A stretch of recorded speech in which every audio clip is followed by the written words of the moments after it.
สวัสดีทางสังคมพวกเขาได้รับข่าวว่าทั้งแขวงได้ค้นพบผู้ที่ติดอยู่ในถ้ำยังให้ทางรายงานความคืบหน้าเป็นอะไรนะเจ้าสบายดีก็เป็นข่าวดีเด้อขอแจ้งข่าวทางการเดี๋ยวปัจจุบันนี้ทีมกู้ภัยเราได้ดำเนินการที่ว่าพบในถ้ำจำนวน5คนแล้วใน5ใน7ในจำนวน7ท่านในจำนวน5คนนี้ถือว่ายังมีชีวิตปลอดภัยนะแต่ว่ายังช่วงนี้ก็ยังอ่อนล้าอีกหน่อยก็ยังทีมงานกำลังปฐมพยาบาลเพื่อให้เขาเจ้ามีแรงเพื่อจะออกมาถ้ำเนาะอันนี้ขอแจ้งเป็นข้อมูลเบื้องต้นสำหรับ2คนก็ยังสืบต่อค้นหาอยู่เจ้าย้อนเหตุใดเขาจึงฮู้ว่าเขาเจ้ามีชีวิตเขาได้มีการส่งสัญญาณทางอินเทอร์เน็ตมาทางไหนเนี่ยค่ะอันนี้เป็นอันที่กู้ภัยเขาไปฮอดไปถึงเขาหลุดอ่ะเพราะว่าพระจุดที่มันยุ่งยากที่เขาแก้ไข2-3 มื้อหลังมันเมื่อเช้านี่ได้นำเอาคนปอนคนที่มาทุบมาแก้เพื่อให้รอดทีมงานกู้ภัยรอดไปหาได้พอวิจากจุดนั้นมันจุดที่เขาเจ้าอยู่ตามแผนที่ได้ออกข่าวระยะผ่านมาว่ายัง15 เมตร20 เมตรอันแล้วก็ไปตามแผนที่เขาคาดคิดไว้เนาะเจ้าเดี๋ยวนี้อันทั้งนายเพิ่นถามเพิ่นรายงานมาจากไหนว่าสุขภาพของผู้ที่ติดถ้ำนี่เป็นจังได๋ได้อ้ายโดยรวมเขาก็บ่ค่อยแข็งแรงปานใดเพราะว่าเขาเจ้ายังว่าเพิ่นมาติดในถ้ำบ่ได้กินข้าวหลายมื้อเดี๋ยวนี้ทีมงานเฮาหาวิธีเพื่อจะ1ปฐมพยาบาล2ก็หาวิธีบำรุงให้เขามีแรงมีแรงขึ้นนั่นเองจ้ะซึ่งรายละเอียดข้อมูลต่างๆก็จะรายงานให้มันชัดเจนขึ้น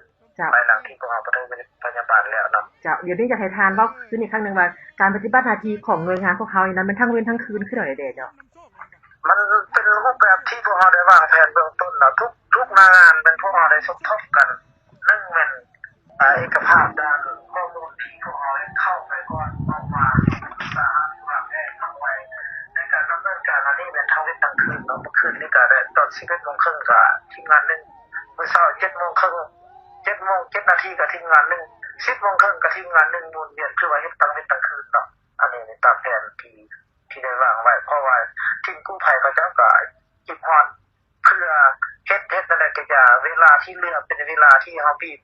จำกัดเวลาผู้ที่ติดค้างฉะนั้นเฮาเฮ็ดเวียกเร่งแข่งกับเวลาเนาะเจ้าก็ถือว่าเป็นข่าวดีที่ให้สังคมรับทราบนํกันสำหรับการปฏิบัติหน้าที่ด้วยกันของพวกเขาแล้วท่านเนาะเจ้านั่นล่ะเจ้าเกี่ยวกับวิธีการที่พวกเขาสิวางแผนเอาคนผู้ที่ติดถ้ำออกมานี่พวกเขามีวิธีการคือจังได๋ทุกที่พอสามารถแข็งแรงได้ก็สิค่อยออกมาตามที่รูปแบบที่เขาเข้าไปตามหมู่ถ้ำแบบรูปแบบผ่านเข้าบางจุดบางบอนก็ย่างได้ก็จะได้ย่างตามสภาพภูมิประเทศของถ้ำแต่ว่าเดี๋ยวนี้ให้ได้เฮ็ดฟื้นฟูร่างกายกับก่อนปฐมพยาบาลเขาเจ้าก่อนเนาะเจ้าเกี่ยวกับเรื่องสภาพร่างกายของเจ้าฮู้สติต่างๆหมดที่ว่าแม่นฮู้สติเจ้าก็คือว่าครอบครัวเจ้าคือสิดีใจสำหรับข่าวที่ดีออกมาในทางเนาะในเรื่องทางก็ดีใจนะเจ้าอันนี้ก็ให้สังคมรับทราบต้องการต้องเฮ้ยเห็นอีก2 คนแล้วเด้อสมชายครบแล้ว7 คนเป็นบ่เมืองห่มเมืองเฮงไงมื้อนี้เนี่ยเมืองเฮงเป็นเมืองห่ม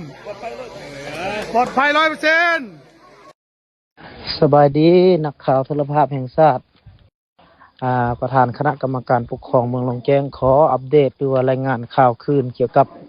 ความคืบหน้าในการค้นหาผักสวนตกค้างอยู่ในถ้ำบ้านพันไซเมืองหนองแจ้งของพวกเราซึ่งมาฮอดปัจจุบันนี้ภายหลังที่ค้นหาพบเห็นหาฐานในเวลา 4:30 นนี้ปัจจุบันนี้ถือพวกเราสืบต่อคนพบครบถ้วนแล้วทั้ง7ทุกฐานมีชีวิตแต่ว่าถือว่าปลอดภัยหมดทุกคนแต่ว่าปัจจุบันนี้ทีมงานของพวกเรากำลังเร่งสืบสู่เร่งบำรุงโดยเฉพาะแม่นเอาน้ำเกลือให้เขาเจ้าอาหารเบาแล้วก็น้ำดื่มเพื่อให้เขาเจ้ามีแห้งเพื่อจะวางแผนลำเลียงออกมานอกได้อย่างปลอดภัยนะสำหรับทีมแพทย์ก็มีความพร้อมกะเกียมอยู่ปากถ้ำหมดแล้วปัจจุบันก็คาดคะเนว่าคืนนี้จะพยายามลำเลียงออกมาให้มันหมดเนื่องจากพยากรณ์อากาศเริ่มแต่คืนนี้มื้ออื่นจะมีฝนตกฉะนั้นอันนี้แม่นพวกเราเร่งเฮ็ดเวียกแข่งกับเวลาเนาะขอบใจ